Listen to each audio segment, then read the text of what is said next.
Bismillahirrahmanirrahim. Alhamdulillahirrabbilalamin. La ilaha illallah wahdahu la syarikalah, lahul mulku wa lahul hamdu wa huwa ala kulli syai'in qadir. Asyhadu an la ilaha illallah wa asyhadu anna Muhammadan abduhu wa rasuluh. Alhamdulillah, puji syukur pagi ini kita dipertemukan kembali di Percikan Iman Pagi dari Radio 103,1 FM. Pagi ini kita akan bahas sejumlah pertanyaan. Bagi Anda yang di luar jangkauan pemancar radios, bisa akses ke Percikan Iman Pagi lewat www.percikaniman.org atau bisa langsung ke radio streaming OS, dan mojang-bujang bisa ikuti program ini di seluruh dunia selama ada jaringan internet. Kita akan awali dengan pertanyaan dari Nur. Pak Am, bagaimana pandangan Bapak mengenai hadis Bukhari yang saya baca, yang mengatakan bahwa orang-orang yang menghalalkan sutra dan alkohol, menghalalkan musik, sutra dan alkohol, bagaimana hukumnya musik? Jika musik itu sendiri haram, mengapa masih tetap dibuat musik Islami? Jika ini dijadikan alasan untuk berdakwah, apakah dulu Nabi Muhammad pernah berdakwah dengan musik? Untuk Nur ya, memang ada hadis yang melarang kita memakai sutra, mendengarkan musik dan alkohol ya. Kalau alkohol maksudnya minuman yang memabukkan sudah jelas karena memang ada ayatnya. Innamal khamru wal maisiru wal azlamu rijsum min amali syaiton. Kalau khamr kan udah jelas haramnya ya. Khamr itu tidak selamanya dalam bentuk minuman, bisa dalam bentuk pil, bisa dalam bentuk apa saja. Yang namanya khamr itu kullu muskir khamrun wa kullu khamrin haram. Setiap yang memabukkan itu namanya khamr, dan setiap khamr itu adalah haram. Jadi khamr itu bisa dalam bentuk cairan, bisa dalam bentuk pil, bisa dalam bentuk suntikan. Nah, itu haram. Kemudian sutra itu diharamkan juga, kecuali sutra yang digabung dengan kain lain atau sutra yang hanya sekedar aksesoris. Nah, sutra ini diharamkan untuk laki-laki, untuk perempuan tidak. Jadi bapak-bapak tidak boleh memakai baju yang totally full dari sutra.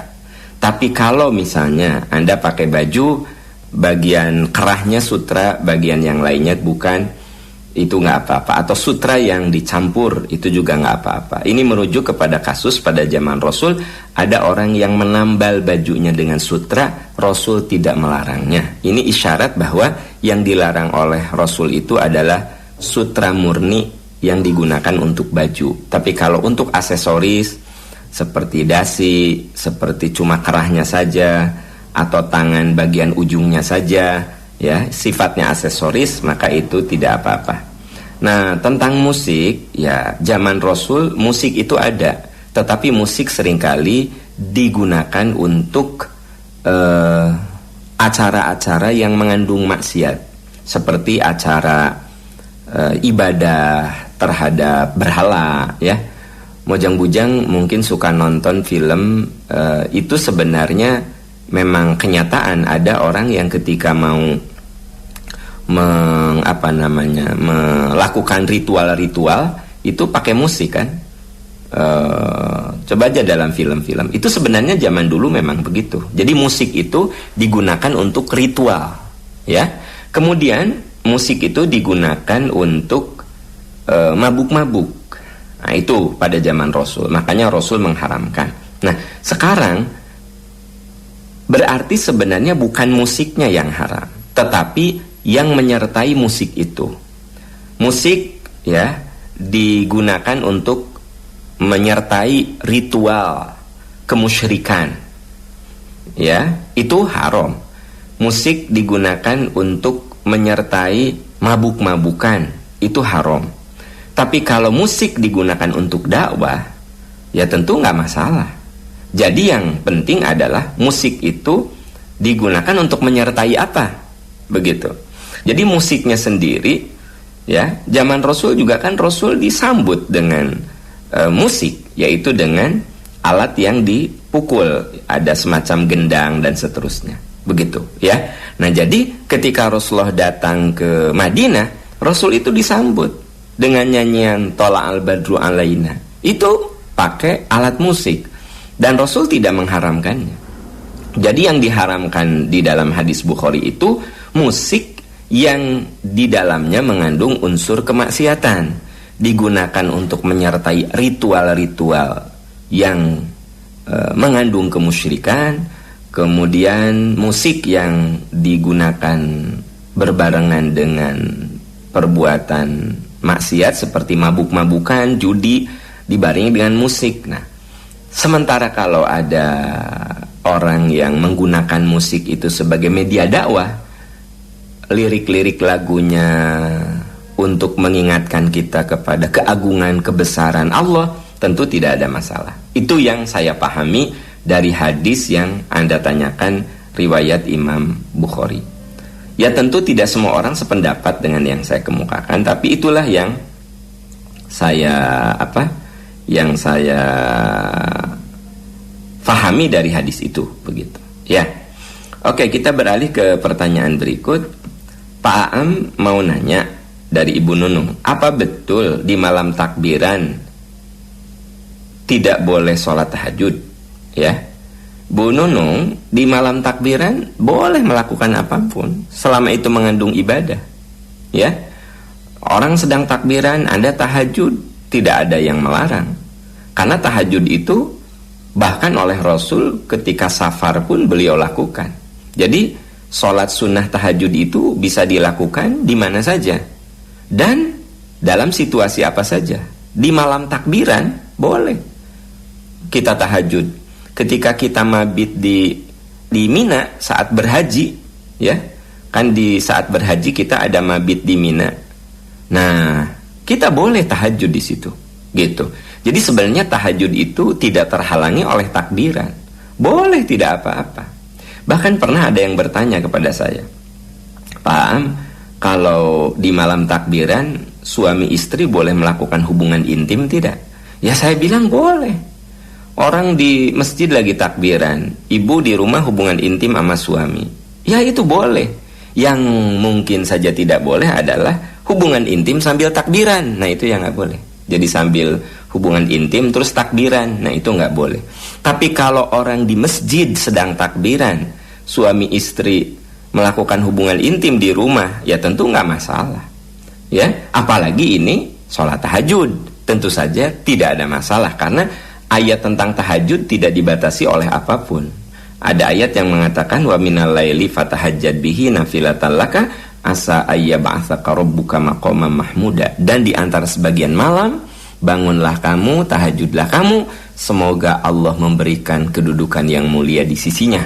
Nah, itu tidak dibatasi dengan malam takbiran, sedang berhaji dan lain sebagainya. Jadi Bapak Ibu mojang-bujang kalau sedang umroh, ya, kalau Anda sempat sholat tahajud, silakan sholat tahajud, boleh di hotel, boleh di Masjidil Haram. Anda sedang haji, berada di Mina, di tenda, silahkan Anda bertahajud, ya kan gitu. Sedang malam takbiran juga nggak masalah. Oke, itu ya. Pertanyaan berikut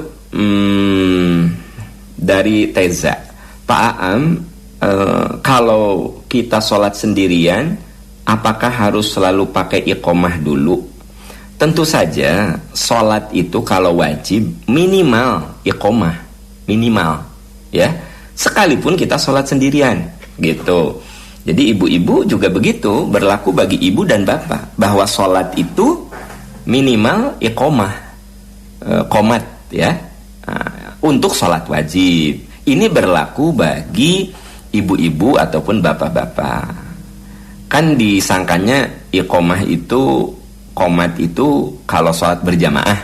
Enggak sih sebenarnya.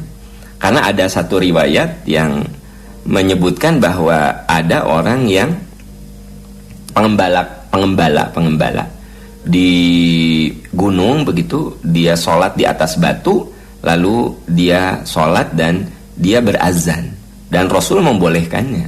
Nah, minimal ya tentu saja Adzan itu tujuannya untuk memanggil orang sholat atau untuk mengajak berjamaah atau untuk memberitahu bahwa sholat wajib sudah masuk. Tetapi azan juga digunakan untuk menunjukkan bahwa dia akan melakukan sholat wajib. Nah, si pengembala ini azan, begitu. Maka para ahli fikih menyimpulkan bahwa ketika sholat sendirian, tentu afdol kalau kita tiap sholat, walaupun sholatnya sendirian, kita iqomah, ya, qomat, itu. Ya, pertanyaan berikut. Pak Am, saya pernah mendengar keterangan tentang kurban. Pertanyaannya, apa benar 1 ekor kambing bisa dipakai kurban untuk beberapa orang? Sebagaimana keterangan yang pernah disampaikan bahwa hadisnya ada sekitar 6 buah hadis. Ya, yang dimaksud 1 kambing boleh beberapa orang itu maksudnya untuk 1 keluarga, teteh, ya. Memang ada hadisnya. Jadi kalau 1 kambing itu untuk 1 keluarga, saya, ya, kurban 1. Padahal saya ada anak 3, ada istri 1, ada pembantu 2, berapa tah? 7 kan? Nah, ada sopir kan? 8 kan? Nah, tetapi saya kurbannya 1 kambing. Nah, jadi yang dimaksud 1 kambing untuk beberapa orang tuh maksudnya 1 kambing bisa mewakili 1 keluarga, begitu. Tetapi kalau mau berkolaborasi, kalau 1 kambing itu 1 orang. Kalau kita bukan mewakili keluarga, misalnya saya dengan keluarga lain mau kurban sapi, nah boleh oleh 7 orang, ya. Jadi sapi 7 orang. Kalau kambing itu 1 orang. Hanya kambing bisa mewakili 1 keluarga. Itu maksudnya, ya. Itu yang dimaksud dengan kambing boleh untuk beberapa orang itu. Maksudnya dia bisa mewakili untuk 1 keluarga. Kan 1 keluarga bisa saja ada beberapa orang kan. Ada anaknya 5 gitu kan. Pembantunya 7 kan gitu. Dia kurbannya 1 kambing untuk 1 keluarga. Nah, tentu itu boleh, ya. Oke, pertanyaan berikutnya, waktu sholat Id, Pak Am, saya ketinggalan mengikuti sholatnya karena saat ke lapangan sudah masuk khutbah. Bagaimana caranya saya mengganti ketinggalan sholat sunnah? Apa dilakukan sendiri pada saat jemaah sedang khutbah atau bagaimana? Begini, Pak, ya, sholat Id itu sunnah, tetapi harus berjamaah. Sholat Id itu sunnah, tetapi syaratnya harus berjamaah. Jadi kalau Anda datang ke lapangan sudah khutbah, artinya sholat Idnya sudah selesai, ya Anda cukup dengerin khutbah saja. Tidak perlu sholat Id, ya sudah. Itu kalau Anda datang dan khutbah sudah dimulai. Berarti Anda tidak perlu sholat Id sendirian, karena sholat Id itu sunnah, tetapi harus berjamaah, gitu. Ada sholat-sholat sunnah yang memang tidak boleh sendirian, seperti sholat Id, nggak boleh sendirian, kudu berjamaah. Tidak boleh misalnya ibu, ya, males ke lapangan, ibu mah di rumah sholat Id. Nah, bukan gitu, tidak boleh, karena tidak sah kalau kita sholat Id sendirian. Sholat Id itu kudu berjamaah syaratnya. Sekalipun sholat Id itu sunnah, tapi kudu berjamaah, harus berjamaah. Konsekuensinya ketika Anda datang ke tempat sholat, lalu khutbah sudah dimulai. Kalau khutbah Id sudah dimulai, berarti kan sholat Idnya sudah selesai, ya enggak? Karena sholat Id itu dilakukan sebelum khutbah. Ya udah, berarti Anda cukup dengerin khutbahnya saja dan Anda tetap dapat pahala. Nah, kecuali kalau Anda datang terus masbuk, ya, Anda datang, khotib sudah sholat, maksudnya sedang sholat, begitu, dan Anda cuma dapat 1 rakaat. Nah, nanti begitu imam salam, Anda tambahi, Anda berdiri 1 rakaat lagi. Nah, itu boleh, karena Anda masih sempat sholat berjamaah dengan cara masbuk, ya. Itu Pak Omdon, ya, Anda bisa masbuk. Kalaupun Anda cuma dapat tahiyat, nggak apa-apa. Anda masuk, imam sudah tahiyat, Anda takbir tahiyat aja. Nanti begitu imam salam, Anda tambahi sisanya, ya. Nah, kalau itu boleh. Tapi kalau imam udah benar-benar salam, kemudian apalagi sudah naik mimbar, ya sudah, Anda tidak perlu sholat id lagi. Maksud saya tidak perlu sholat sunnah 2 rakaatnya, cukup Anda dengerin ceramahnya saja, ya, gitu. Pertanyaan berikut dari Bu Cucu. Pak Aam, sebenarnya bagaimana sih prosesi yang kurban yang sebenarnya? Karena dari cerita teman-teman ada yang khutbah dulu di depan orang-orang yang berkurban, ada ustadznya lalu menyuruh sholat sunnah dulu lalu berkurban, terus dibacakan ijab qabul dengan bacaan panjang banget. Terus apa artinya itu harta saya dibersihkan.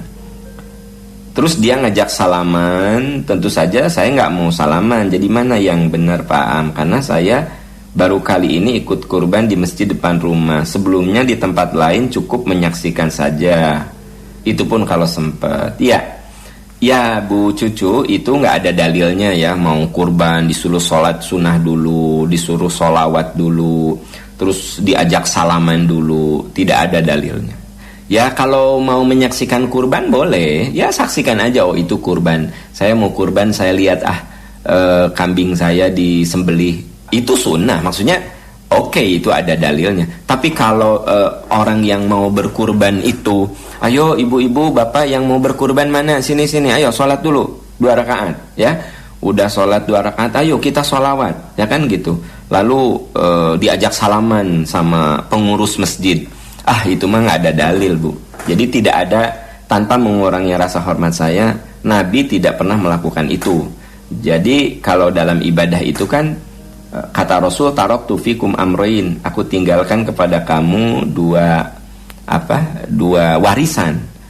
Ma in tamassaktum bihima, selama kalian berpegang teguh pada 2 warisan itu, lan tadillu abada, kalian tidak akan pernah sesat. Kitab Allah wa sunnata rasuli, Al-Quran dan sunnah Rasul. Sepengetahuan saya tidak ada dalilnya kalau orang mau berkurban harus sholat dulu, ya salaman dulu, sholawat dulu. Tidak ada ya. Tapi menyaksikan binatang kurban memang ada dalilnya. Boleh, sunnah kalau memang sempat ada waktu kita menyaksikan kambing yang akan kita jadikan kurban. Itu tentu saja diperbolehkan, ya. Ya, pertanyaan berikut. Pak Aam, saya nikah 20 tahun yang lalu. Pada waktu akad nikah, yang bawa mas kawin dari pihak laki-laki telat datangnya, sedang penghulu sudah nungguin. Tiba-tiba saya spontan ambil uang 200.000 untuk mas kawin. Pertanyaan saya, sahkah pernikahan saya karena yang mengeluarkan mas kawin dari pihak perempuan? Begini Ibu ya, selama Anda ridho. Jadi dalam mas kawin itu si istri ridho tidak? Ya. Kalau kondisi darurat, udahlah aku ada uang 200.000, udah mas kawinnya ini aja. Dengan mas kawin 200.000 dibayar tunai, ya kan gitu. Nah, sah tidak? Ya kalau Anda ridho dengan begitu, ya sah, ya kan? Jadi dalam mas kawin itu sebenarnya keridoan dari istri. Makanya mas kawin itu yang menentukan calon mempelai wanita. Jadi si mempelai pria kudu nanya, kamu mas kawinnya mau apa? Gitu. Kata si perempuan itu, aku mas kawinnya mau Ferrari. Nah gitu. Kata suaminya, waduh aku gak kuat harus beli Ferrari beneran. Kalau Ferrari boneka yang miniatur aku mampu. Kata istrinya, ya udah nggak apa-apa, pokoknya mah aku pengen Ferrari, mobil Ferrari, biarin miniaturnya juga. Ya udah boleh berarti ya, karena si perempuannya ridho untuk dapat mas kawin seperti itu. Jadi sebenarnya mas kawin mah otoritas perempuan. Udah begitu nih kaum ibu nih, ibu-ibu yang udah nikah, Anda perlu tahu mas kawin itu 100% milik Anda, 100% milik Anda. Jadi kalau suami mau menggunakan mas kawin itu kudu pinjam sifatnya dan harus dikembalikan. Kalau mas kawinnya sebut saja 10 gram emas, ya kan? Gitu misal ini. Lalu si suami butuh uang, boleh dia pinjem, ya, mah, aku butuh banget uang, bisa nggak pinjem mas kawin dulu, ya, judulnya pinjem, maka kudu dikembalikan, ya. Tapi kalau istrinya rela, udahlah nggak usah pinjem, udah aku kasih aja ke kamu, nah itu halal. Jadi mas kawin itu 100% milik istri. Karenanya mas kawin tidak masuk harta warisan kalau meninggal, ya. Kalau mas kawin itu tidak masuk dalam pembagian harta warisan. Jadi kalau seorang istri diberi mas kawin rumah, ya, diberi mas kawin rumah lalu suaminya meninggal, nah yang mas kawin itu tidak masuk dalam hitungan waris. Kenapa? Karena itu 100% milik istrinya. Itu yang perlu ibu-ibu tahu, bahwa mas kawin itu 100% milik istri. Makanya ketika ada kasus tadi, Ibu Yani mengatakan, saat itu saya refleks aja, ada uang 200.000, udahlah ini aja mas kawinnya. Sah tidak pernikahannya? Tentu sah kalau ibu rela, sekalipun itu dari uang ibu, tapi ibu rela gitu. Jadi seolah-olah yang 200.000 itu dikasih ke calon suami Anda, lalu calon suami Anda menggunakan itu sebagai mas kawin. Ya tentu saja boleh, ya, karena Anda sebagai istrinya rela. Nah, oleh sebab itu mas kawin harus dimusyawarahkan dengan calon istri, bukan ujug-ujug ditentukan oleh suaminya. Neng, udahlah mas kawinnya seperangkat alat sholat ya, pokoknya kamu kudu mau lah. Nah itu nggak boleh. Kata calon istrinya nggak mau, seperangkat alat sholat mah aku juga mampu. Kalau seperangkat berlian oke. Nah gitu. Kata suaminya, aku nggak mampu seperangkat berlian, tapi kalau mah cincin 10 gram aku mampu. Nah jadi bisa dinegosiasikan. Jadi yang namanya mas kawin itu bisa dinegosiasikan. Akhirnya sampai pada satu titik temu untuk disepakati apa mas kawinnya, begitu ya. Oke, pertanyaan berikut. Pak Am, saya mau nanya tentang sholat istikharah. Boleh nggak sholat istikharah dilaksanakan lebih dari 2 rakaat dalam sehari dalam waktu yang berbeda? Karena selama ini saya sering melakukannya di waktu berbarengan sholat tahajud dan duha. Begini tetehnya, yang namanya sholat istikharah itu berbeda dengan sholat yang lain. Istikharah itu Anda lakukan ketika Anda harus memutuskan sesuatu yang menurut Anda besar, sesuatu yang menurut Anda itu sangat menentukan masa depan Anda, begitu. Misalnya istikharah tentang jodoh, wajar untuk jodoh itu istikharah. Kenapa? Karena itu akan menentukan masa depan Anda, ya. Kalau Anda misalnya mau beli rumah istikharah, boleh. Tapi ada orang yang beli rumah nggak usah istikharah, dia mah udah biasa, ya, beli rumah, orang kaya jadi beli rumah. Nah, bagi orang yang baru banget gitu beli rumah, mungkin bagi dia yang namanya istikharah itu sangat penting untuk menentukan, untuk memutuskan. Nah, jadi istikharah itu dilakukan ketika Anda harus menentukan sesuatu yang dianggap penting dalam hidup. Nah itu istikharah. Jadi istikharah nggak kayak tahajud, tiap hari dilakukan istikharah lagi. Bukan gitu. Kalau tahajud ya, tiap pagi Anda tahajud berulang-ulang. Maksudnya tiap malam Anda tahajud, oke. Sholat duha tiap pagi, oke. Sholat tahiyatul masjid, tiap masuk masjid Anda tahiyatul masjid, tiap selesai wudhu Anda syukrul wudhu. Nah, tapi kalau istikharah nggak kayak gitu, karena hadisnya menyebutkan bahwa apabila kamu ya akan menentukan sesuatu yang penting, maka sholatlah 2 rakaat dan mohonlah kepada Allah untuk diberi petunjuk yang terbaik. Nah, jadi istikharah mah tidak terus menerus. Anda ada perlu untuk memilih istikharah, ya sudah sekali aja, ya kan gitu. Nah itu ya. Nah sebab saya perlu luruskan begitu di pertanyaan Anda, kesannya Anda membiasakan istikharah terus-terusan, tiap abis tahajud istikharah, tiap abis duha istikharah. Nggak kayak begitu ya. Istikharah itu kalau Anda ada kepentingan saja. Berarti istikharah itu sholat yang sifatnya insidental, sesekali aja ketika Anda membutuhkan atau Anda memerlukannya. Begitu Anda sudah tidak ada keperluan lagi, maka sebenarnya istikharah sudah tidak perlu dilakukan lagi, begitu. Itulah kurang lebih yang berkaitan dengan masalah istikharah, ya. Ya, kita beralih ke pertanyaan berikutnya. Jadi bagi mojang bujang Bapak Ibu yang mau bertanya lewat email, Anda bisa kirimkan ke aam@percikaniman.org, atau bagi Anda yang sudah invite ke BBM saya, Anda bisa bertanya lewat BBM, ya. Pertanyaan berikut,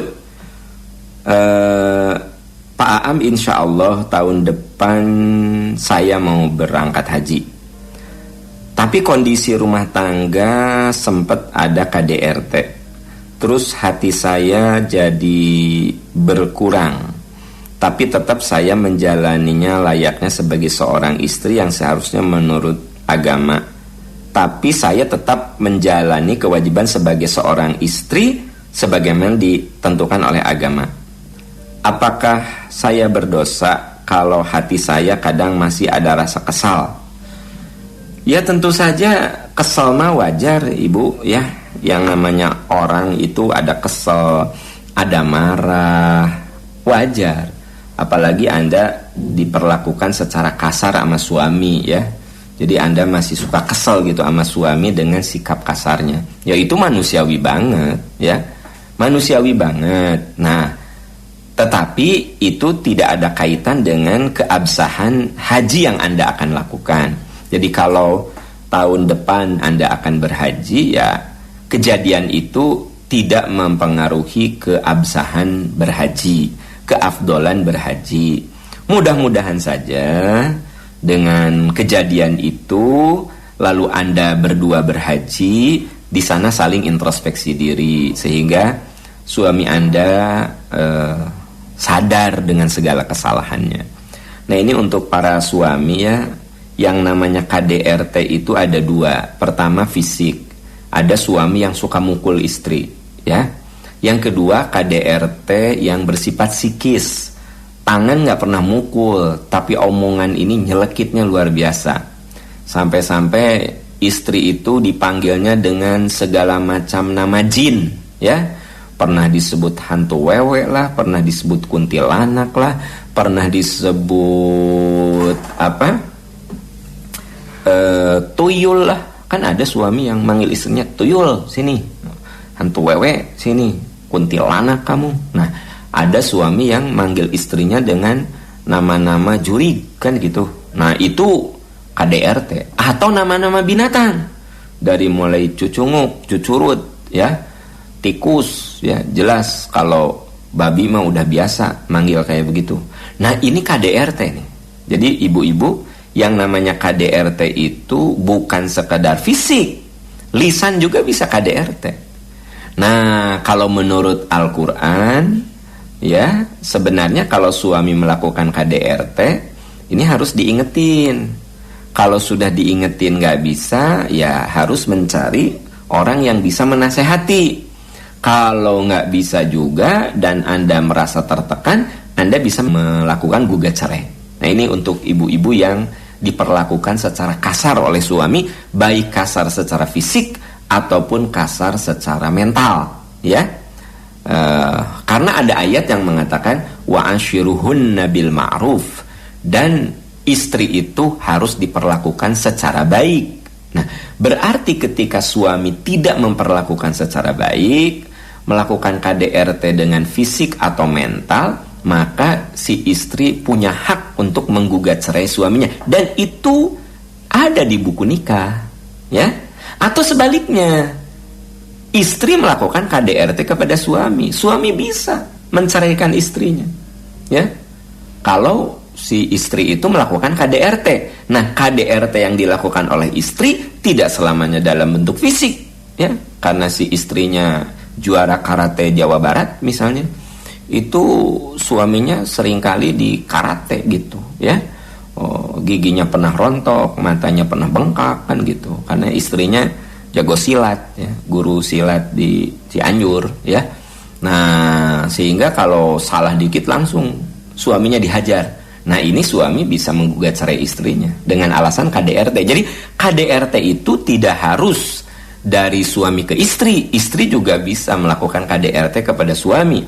Kalau istri ngomongnya sangat-sangat tidak layak kepada suami ya, suami digoblok-goblogin, suami diberi panggilan nama-nama jin dari mulai setan, iblis. Jadi kalau ada istri yang manggil ke suaminya dengan setan, iblis, curi, ganderwo, wah pokoknya nama-nama makhluk halus digunakan untuk manggil suaminya. Jelas kalau nama binatang mah udah sering digunakan untuk manggil suami. Nah, suami Anda jangan diem aja, nasihati istri. Kalau nggak dinasehati, nggak mempan juga, coba cari orang yang bisa menasehati dia. Kalau nggak bisa juga, udah datang ke pengadilan agama, ceraikan, ganti dengan yang baru, gitu.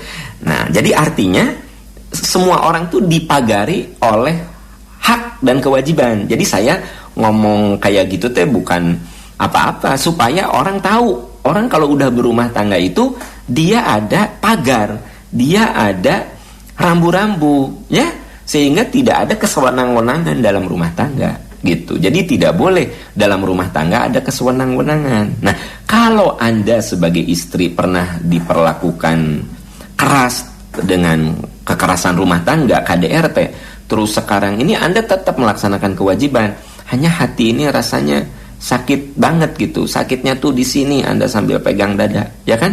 Nah, ini wajar, tetapi Anda harus berusaha melatih diri memaafkan. Makanya di dalam surat Ali Imran ayat 159 diungkap, fabima rahmatim minallahi lintalahum law kunta faddan ghalidhal qalbi lan faddu min haulika fa'fu anhum wastaghfir lahum wasyawirhum fil amri fa idza azamta fatawakkal 'alallah. Ali Imran 159. Karena rahmat Allah kamu lembut terhadap mereka. Jadi ternyata orang yang dirahmati mah orangnya itu lembut, tidak kasar, ya. Jadi Bapak Ibu, ciri orang dirahmati itu kita nggak pernah kasar, selalu lembut. Walaupun tafadzun ghalidul qalbi lan faddu min haulika. Kalau kamu kasar, orang itu jauh dari kamu. Kalau kita jadi ayah yang kasar, anak tuh jauh dari kita. Kalau kita menjadi ibu yang kasar, anak tuh jauh dari kita, ya. Kalau Anda jadi istri yang kasar, suami bakal jauh dari Anda. Nah, walaupun tafadzun ghalidul qalbi lan faddu min haulika. Kalau kamu kasar, orang tuh jauh dari kamu. Fa'fu anhum, maka belajarlah kamu memaafkan. Nah, jadi Ibu, walaupun Anda suka nggak enak hati, suka ingat kelakuan suami, coba berlatih untuk memaafkan. Bahwa Anda suka terbersit, suka ingat, itu manusiawi, ya, itu manusiawi. Tapi berjuang untuk memaafkan. Wastaghfir lahum, bukan hanya memaafkan, tetapi berusaha untuk memohonkan ampunan. Ya Allah, ampuni kesalahan suamiku, bimbing suamiku agar berada di jalan kebaikan, naungi suamiku dengan rahmat dan cintamu, gitu. Doakan. Kan doa yang paling hebat ketika kita mendoakan kepada orang yang menyakiti kita. Kalau saya mendoakan orang yang baik sama saya, itu wajar. Ibu baik sama saya doakan Anda, ya wajar lah. Yang hebat itu orang buruk sama kita, tapi kita mendoakan baik sama orang itu. Wah, itu yang disebut dengan istimewa, ya. Kalau punya suami baik lalu Anda selalu mendoakan suami, ya itu wajar. Tapi kalau Anda punya suami buruk, perilakunya buruk, kelakuannya buruk, ya kan gitu, udah mah tampilannya juga buruk, tetapi Anda tetap mendoakan dia yang baik-baik, maka itulah yang mulia. Wastaghfir lahum, mohonkan ampun, fa'fu anhum wastaghfir lahum, maafkan dan mohonkan ampun, gitu. Nah, itu akhlak yang harus melekat pada diri kita, ya, gitu. Ya, pertanyaan berikut, Dulu saya pernah diruqyah. Kemudian ustadznya bilang ada yang jahil sama saya. Terus dia naruh guna-guna pada saya. Terus saya diobatin dan sekarang sudah hilang. Terus beliau bilang katanya sekarang akan dibuka auratnya biar cepet dapet jodoh. Itu gimana Pak Aam? Lah, Anda kan harus yakin jodoh mah ada di tangan Allah. Bagian dari takdir hidup kita adalah jodoh. Jadi nggak usah lah pakai buka aurat segala. Semua orang juga oleh Allah sudah ditetapkan jodohnya, ya nggak? Kan Anda harus yakin bahwa jodoh itu di tangan Allah. Jadi dengan demikian Anda tidak perlu, menurut saya sih dulu juga Anda keliru, kenapa harus, tapi kan ini sudah terjadi lah, nggak apa-apa. Jadi kalau ada orang gini, Mbak, sini Mbak, saya lihat Anda lagi diguna-guna deh, sini saya ruqyah, gitu. Nah itu orang yang sok tahu yang kayak begitu. Terus kitanya teh mau lagi, ya kan? Nah itu bisi dianggap kita ini man ataka hinan aw arrafan lam tuqbal salatun arba'ina yauman. Siapa yang datang ke dukun atau percaya, maka sholatnya tidak akan diterima selama 40 hari. Maksudnya dosanya itu sama dengan tidak sholat selama 40 hari. Jadi ruqyah itu doa. Ya udah sama kita aja gitu loh. Ya. Sama kita aja. Jadi kalau menurut saya tidak perlu itu buka praktek ruqyah, menerima ruqyah, begitu kan? Begitu. Ruqyah itu doa. Itu sama aja dengan artinya menerima doa, ya kan gitu. Orang datang sama saya, Pak Am, saya ingin dapat jodoh, doakan. Pak Am, saya ingin dapat rezeki, doakan. Etis enggak saya buka praktek doa, begitu kan? Nah, jadi sebenarnya ruqyah itu doa yang bisa kita lakukan sendiri. Zaman Rasul juga ruqyah sendiri.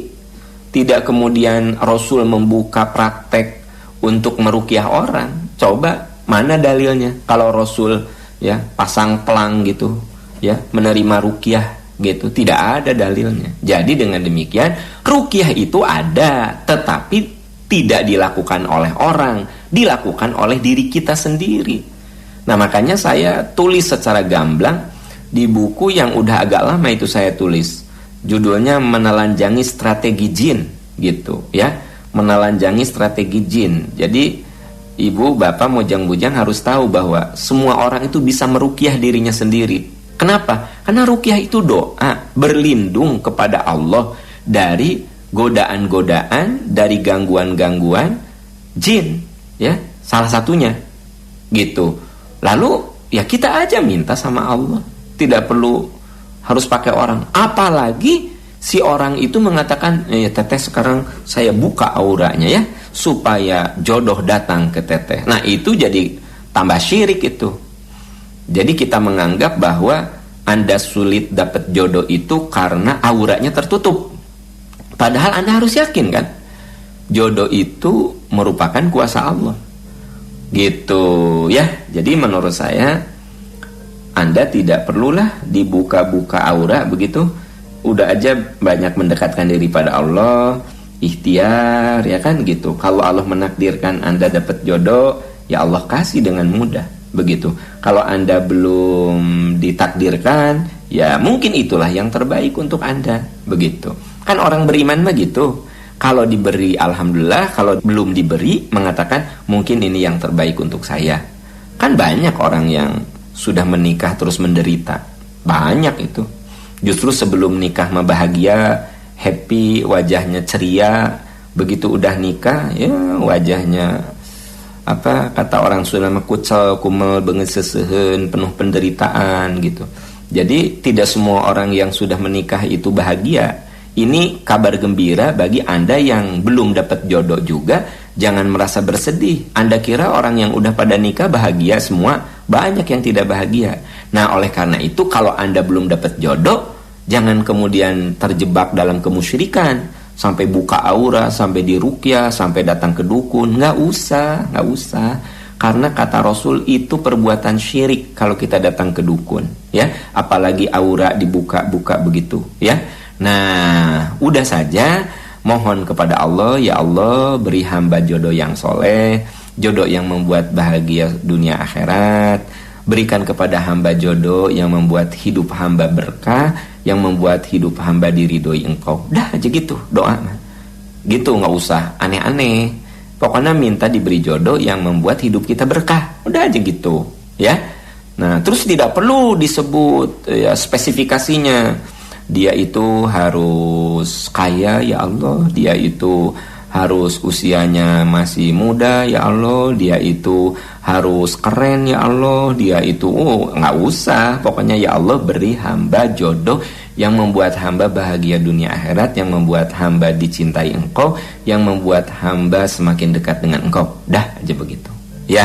Nah gitu caranya. Oke, pertanyaan tadi nampaknya mengakhiri kebersamaan kita di Percikan Iman Pagi Radio 103,1 FM. Mojang-bujang Bapak Ibu sahabat-sahabat sekalian, saya Am Amiruddin undur dulu. Semoga Allah memberkahi kita. Insya Allah kalau Allah memberikan umur dan kesehatan, kita bertemu lagi besok. Saya undur pamit. Semoga Allah memberkahi. Subhanaka Allahumma wa bihamdika asyhadu an la ilaha illa anta astaghfiruka wa atubu ilaik. Walhamdulillahi rabbil alamin. Wassalamualaikum warahmatullahi wabarakatuh.